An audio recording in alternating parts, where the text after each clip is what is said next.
အားလုံးမင်္ဂလာပါဒီနေ့ကတော့ကျွန်တော်ပေါ့နော်အခုချိန်မှာခေါ်မြန်မာပြည်မှာ12တန်းအောင်တာပဲဖြစ်ပေါ့နော်ကျွန်တော်တို့ဒီအရင်12 house ဆိုလို့ရှိရင်တော့10တန်းအောင်တော့ပေါ့အဲ့လိုမျိုးအောင်ထားတဲ့သူတွေမှာဒီနိုင်ငံရေးအခြေအနေကြောင့်ပဲဖြစ်ပေါ့နော်တိုင်ပတ်နေရမျိုးဒီဘာလို့မသိဖြစ်နေတဲ့အချိန်မှာဥမာကျွန်တော်ဂျပန်တို့ကိုရီးယားတို့အမြဲတမ်းနေဆိုတော့ကျောင်းနဲ့ပဲသွားလို့ရတာဟုတ်အဲ့ကျောင်းနဲ့သွားချင်တာမျိုးကိုစပြီးစဉ်းစားမိရပါတော့ပြင်ဆင်မယ်ဆိုလို့ရှိရင်ဘယ်ချက်တွေစဉ်းစားထားတယ်လဲဆိုတာနဲ့ပတ်သက်ပြီးကျွန်တော်တို့သိတဲ့လောက်ကျွန်တော်ရဲ့အတူအကြုံပေါ့နော်နဲ့ပတ်သက်ပြီးကျွန်တော် share လုပ်ချင်ပါတယ်ကျွန်တော်လည်းအခုချိန်မှာဘာမှလည်းမဟုတ်သေးဘူးပြောချင်တာကဥမာကျွန်တော်လည်းခုမှရောက်ခါတာပဲရှိသေးတယ်10ရက်တောင်မရှိသေးဘူးနော်10ရက်ကြော်ပဲရှိသေးဆိုရင်10ရက်ဝင်းကျင်ပေါ့နော်ဟုတ်ဘာလဲဆိုတော့ဘာတွေစဉ်းစားထားအောင်လဲဘာတွေပြင်ဆင်ရမလဲဆိုတာနဲ့ပတ်သက်ပြီးတော့ကျွန်တော်ရဲ့ဒါအတွေ့အကြုံပေါ်မှာဗဟိုပြုပြချောင်းပေါ့အကြံပေးချင်ပါဘောနော်အခုချိန်မှာဒါအားလုံးသိရတဲ့အတိုင်းပေါ့နော်မြန်မာနိုင်ငံအခြေအနေဟာမရေရာမသေးကြတဲ့အနေအထားဖြစ်နေဖြစ်တဲ့အတွက်ဒီနိုင်ငံကိုယ်နိုင်ငံအတွင်းမှာနေပြန်တော့လေဒါမလုံးကြုံအဆင်မပြေဘူးပေါ့နော်ကုမ္ပဏီတွေမှာလည်းမလုပ်ချင်ဘူးစသဖြင့်အမျိုးပဲပေါ့နော်အဲ့လိုမျိုးစဉ်းစားတဲ့အခါမှာအကြောင်းနဲ့သွားတဲ့စပြီးပြင်ဆင်တဲ့အခါမှာဆိုရှင်ဂျပန်နဲ့ကိုရီးယားပေါ့နော်အဒီကတော့နှစ်ခုပေါ့နော်တော်တော်များများသွားကြတာတော့တခြားဒီစင်ကာပူတို့တခြားအနောက်ဥရောပနိုင်ငံတွေလည်းသွားကြရလည်းရှိပါတယ်ဒါကတော့တကယ်ကိုမှစံချမ်းသာတဲ့ဒါတကယ်ကိုမှနော်အဲ့လိုမျိုးupper class higher class မှာရှိတဲ့ဒါလူကန်စားတွေပေါ့နော်ပုံမှန်ကတော့ကျွန်တော်တို့ဒီဂျပန်နဲ့ကိုရီးယားကိုပဲစဉ်းစားကြတာအများကြီးပေါ့နော်အဲ့ထဲကမှကျွန်တော်တို့ဂျပန်နဲ့ကိုရီးယားပေါ့နော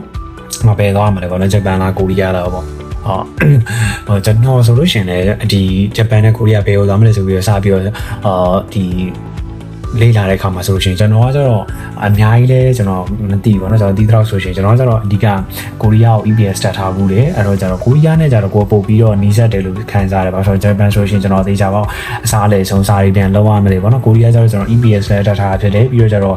့ကိုနယ်လဲဒီကိုနယ်ရလူတွေတော်တော်များများလဲကိုရီးယားပဲများတယ်ပေါ့နော်ဂျပန်ဆိုလို့ရှိရင်ဂျပန်စာကကျွန်တော်စနေပြန်တော့မှဖြစ်တဲ့အတွက်နောက်တစ်ချက်ကစနေပြီးဂျပန်စာခက်တယ်ပြီးအကြောင်းနဲ့ဆိုလို့ရှိရင်ကိုကအသက်အရွယ်တစ်ခုလေးရောက်နေဖြစ်တဲ့အတွက်စလေဆုံးပြန်လေးလာဖို့အတွက်ကြတော့အချိန်ဒီပိုင်းပြန်ကြည့်ရလဲရှိရင်နောက်တစ်ချက်ကကျွန်တော်ဒီဂျပန်ကစနေပြောတဲ့ living cost AM များတယ်ပေါ့နော်ဒါကိုသိရတဲ့လောက်ပေါ့နော် living cost များတယ်ပြီးတော့လို့ရှိရင်တခြားသောဒီဥစားပေါ့နော်ကိုမကြိုက်တဲ့ချက်တွေလည်းရှိမှာပေါ့ဒါလူတူတယောက်နဲ့တယောက်မှာအကြိုက်တွေသဘောကျနှစ်ချိုင်းမှုတွေဒီကျွန်တော် preference တွေဆိုတာကမတူပေါ့နော်ဒါပါကျွန်တော်တို့ဒါကိုရီးယားကိုရွေးချယ်ခဲ့တယ်ပေါ့နော်ဒါအချုံကုန်မဆိုရှင်ကိုရီးယားကိုရွေးချယ်ကျွန်တော်ဒီအဓိကပြောချင်တာပါဆိုကျွန်တော်စပြီးတော့ကိုရီးယားကိုဗာလဲဆိုတော့ကိုရီးယားပဲဖြစ်ဖြစ်ဂျပန်ပဲဖြစ်ဖြစ်အကြောင်းနဲ့စပြီးတော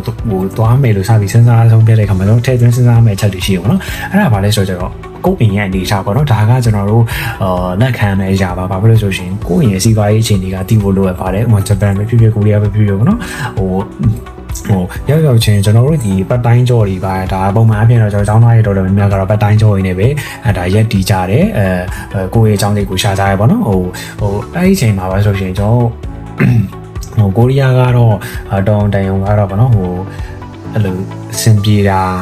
များတယ်ပေါ့နော်ဒါပေမဲ့စနာပြတဲ့လို့အတိအကျတော့ပြောလို့မရဘူးဥပမာကျွန်တော်တို့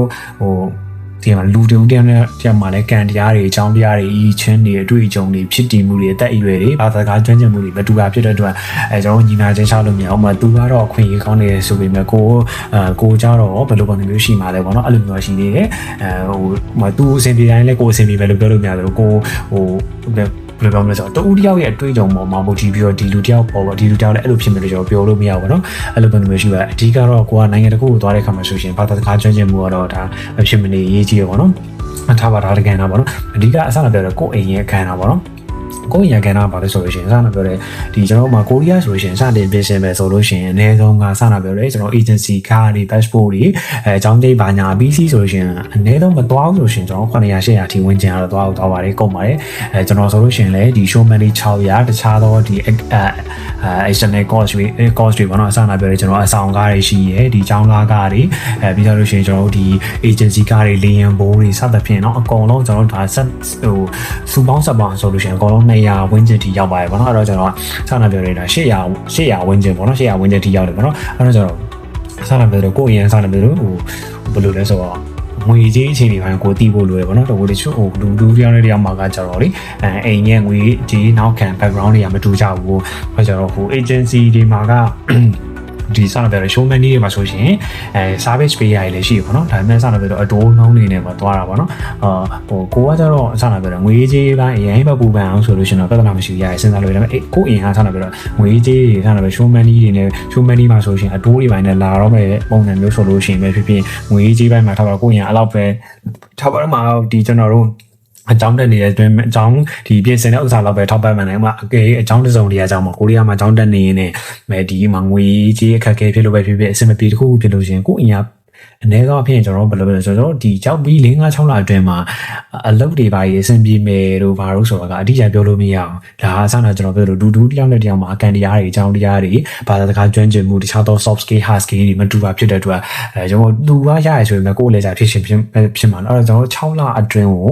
ကျွန်တော်တို့တွေကဘယ်လိုလဲဆိုတော့ဟိုမှာအဆင်ပြေဒီမပြေတယ်လို့ဒါတမကျွန်တော် visualize ပေါ့နော်မြင်အောင်ကြည့်မယ်ဆိုရှင်အဲ့အနေထားမှာကိုယ့်အင်အားကိုပေးနိုင်မှာလားအစတော့တခုပေါ့နော်ဟိုကိုယ့်ကို support လုပ်နိုင်မှာလားထောက်ပံ့နိုင်မှာလားတရားကလည်းအများကြီးမှုတည်ရဗျမထားပါတော့အကြောင်းတစ်စုံတည်းအကြောင်းအဆင်မပြေခဲ့လို့ဆိုလို့ရှိရင်အလုပ်ပညာပဲဖြစ်ဖြစ်ဘာသာစကားခက်ခဲကြောင်းပဲဖြစ်ဖြစ်တခုပေါ့နော်ဆို something ပေါ့နော်အဲ့လိုမျိုးတခုဖြစ်တဲ့ဆိုရှင်ကိုယ့်အင်အားပံ့ပိုးနိုင်တဲ့အနေထားတစ်ခုပေါ့နော်အဲ့လိုမျိုးဒီအစတော့ပြောရောက်ပြီး4-5-6လအတွင်းပေါ့နော်အဲ့လိုမျိုးအနေထားလဲဟိုငွေကြေးအနေထားလဲရှိတဲ့တယ်လို့မျိုးနော်ရှိဖို့လိုအပ်တယ်လို့မျိုးမဟုတ်ဘူးဆိုလို့ရှိရင်တော့ကျွန်တော်ကဒါကြီးကတည်မလားကိုယ့်အတွက်ဟိုဒီငွေကြေး financial pressure ဖြစ်နေမှာလေကိုစားလုပ်တဲ့နေရာမှာလည်းဘာလို့ပြောလို့ဖြစ်မယ်လို့ကြုံမယ်လို့ပြောမှာမဟုတ်ဘူးနော်လူတူတရားမှာစတာကျွန်တော်ပြောတဲ့ကံတရားတွေအကြောင်းတရားတွေမတူဟိုဒါမဲ့အစတာပြောလို့ဒီမှာကလေဟိုဘာသာစကားအားက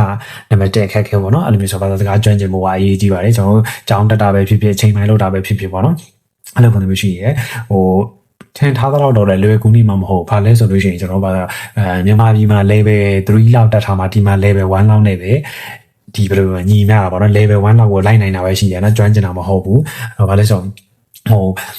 ကျွန်တော်ဘာလို့ဒီမှာတင်တာကကျွန်တော်ကိုရီးယားနဲ့အင်္ဂလိပ်စာနဲ့ပဲညှပ်တင်တာများတယ်ကိုရီးယားလောက်က80%လောက်80%လောက်ပြောပြီးတော့20%လောက်မှအင်္ဂလိပ်လို program နဲ့ညှပ်ပြောတာများတယ်အဲ့တော့ကျွန်တော်ဟိုကျွန်တော်ဆိုလို့ရှိရင်ဟာငါမြန်မာပြည်မှာ level 3ပြီးထားပ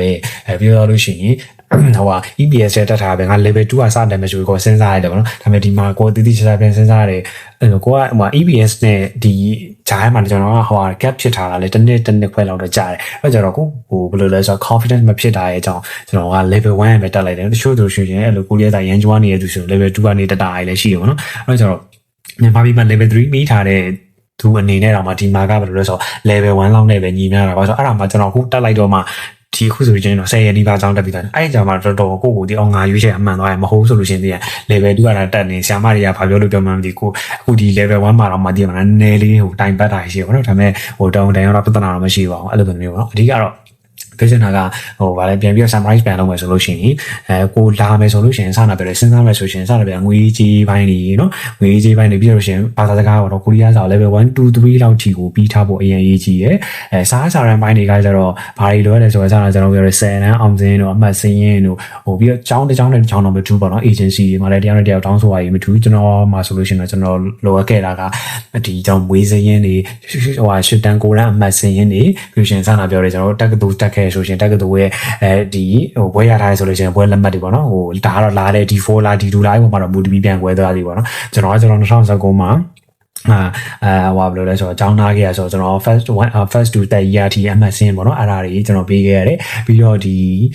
ဟိုလဲဆိုတော့ကျွန်တော်ပိုင်ဆိုင်မှုစာချုပ်စာတမ်းတွေပေါ့နော်ဒါမျိုးတွေလိုအပ်တယ်ပေါ့စာတမ်းပိုင်းကတော့အဲ့လောက်ပဲပေါ့နော်တခြားဟာတွေကအကေးထောက်ပါတော့ဟိုဥစ္စာတွေကတော့ပြဿနာမရှိဘူးတခြားအပိုင်းတွေမှာစာတမ်းပိုင်းတွေပါတွေအဲ့လောက်ကြီးထိမဟုတ်ဘူးကျွန်တော်ဝန်ဆောင် service ယူလို့ရတဲ့ဟာတွေအများကြီးပဲရှိတယ်ပေါ့နော်အဓိကအစနာပြောပြီးကိုစဉ်းစားမှာကဟိုလွယ်လွယ်လေးနဲ့တော့ဒီမှာဟိုဖြစ်မှာမဟုတ်ဘူးစာတော့တည်တယ်လို့အောင်စာစူးစမ်းရမယ်ပေါ့နော်စာမစူးစမ်းပဲမရတော့မရဘူးအစနာပြောတဲ့ဒီ3-4 လအတွင်းလည်းအိမ်ဟိုအဓိကပြန်ပို့နိုင်ဖို့မပို့နိုင်ဖို့တွေကိုကျွန်တော်ကအဓိကစဉ်းစားရမှာမဟုတ်ဘူးဒီကိုဟာနဲ့ကိုပဲကိုယ့်ရဲ့အသုံးစရိတ်ကိုပဲကိုကာမိဖို့ကိုပဲအရင်ဆုံးစူးစမ်းရမှာဟိုတချို့ဆိုရှင်မှာတော့တချို့စီးပွားရေးနေထားဆိုလို့ရှိရင်အိမ်ကိုပြန်ပို့ကြမလို့အိမ်ကသူ့ဟာနဲ့သူလုံလောက်နေအဆင်ပြေကိုဟာနဲ့ကိုရှာတာဖွေရလောက်ဟိုကိုရှာကိုသုံးပုံစံမျိုးဆိုရှင်တော့ဟိုအဲ့လောက်ပြဿနာမရှိဘူးပေါ့နော်ဟိုဒီမှာကိုအိမ်ကစနာပြတဲ့ပတ်စံတွေကအတိုးရင်းနဲ့လောက်လာတယ်ချီးလာတယ်ငှားလာတယ်ဟိုပြောချင်တာဒီကြောင်းလာတော့မှငွေရှာဖို့ရွေးချယ်နေဆိုလို့ရှင်တော့နည်းနည်းလေးတိတ်တော့အဆင်မပြေဘူးပေါ့နော်အစနာပြောတဲ့ဟိုကိုယ့်အရင်ပူပန်ကြမလို့ဆိုလို့ရှင်တော့အဲ့မှာကြောင်းတက်ရတာလည်းကိုပြောပဲဟာငါပြန်မလွဲလဲပြဿနာမရှိဘူးဆိုတော့ကျတော့ဟိုလိုလဲဆိုတော့အမှကိုယ့်တော့ဘာ pressure မှရှိနေဦးမှာကိုစားလို့ရတာပဲဖြစ်ပတ်စံပြန်မလွဲတော့ပြဿနာမရှိဘူးကျွန်တော်ဆိုရင်ကန်ကောင်းတဲ့ထဲမှာပါတယ်ပေါ့နော်ကျွန်တော်ကအမျိုးငွေကြေးနဲ့ပတ်သက်တော့နည်းနည်းလေးတော့ဘယ်လိုပြောမလဲခက်ခဲမရှိဘူးပေါ့နော်အဲ့လိုဟို ဘယ်လိုလဲဆိုတော့အိမ်ကလည်းကိုပေးကြမလို့ဘူးပေါ့နော်ဟိုပေးကြမလို့ပဲအဆင်ပြေနေဆိုတော့အဲ့တခုတော့ကန်ကောင်းတော့အဓိကတော့စာဘက်ကိုပဲပို့ပြီးတော့ focus ပို့ပြီးတော့လုပ်နိုင်သွားပါတော့အဲ့တော့အဓိကအစနိုင်ပြောတယ်ကျွန်တော်စဉ်းစားမှာကိုရီးယားကိုအခုချိန်မှာစံတန်းအောင်လို့ပဲဖြစ်ဖြစ်အရင်10တန်းအောင်လို့ပဲဖြစ်ဖြစ်ပေါ့နော်အသက်အရွယ်မှာကတော့အလောက်ကြီးပြဿနာမရှိဘူးပေါ့နော်ကျွန်တော်တို့ပဲအသက်အရွယ်ဘယ်လောက်ပါညာဆိုတာမရှိဘူးကိုရီးယားမှာကတော့အကုန်လုံးလာလို့ရပါတော့အဓိကတော့ကျွန်တော်တို့ဒီဖွဲရနဲ့ပုံမှန်ပေါ့နော်လာတဲ့ဥစ္စာ D4D2 နှစ်မျိုးပေါ့နော်အဲ့လိုပုံစံမျိုးရှိတယ်အနည်းကဘယ်လိုလဲဆိုတော့အစနာပြောတယ်ကျွန်တော်ပြောတဲ့ချက်တွေပြန်စဉ်းစားမှာပေါ့နော်ဟိုကိုရင်စီးပွားရေးချင်းတွေကိုရီးယားစာနာပြောတဲ့ဒီ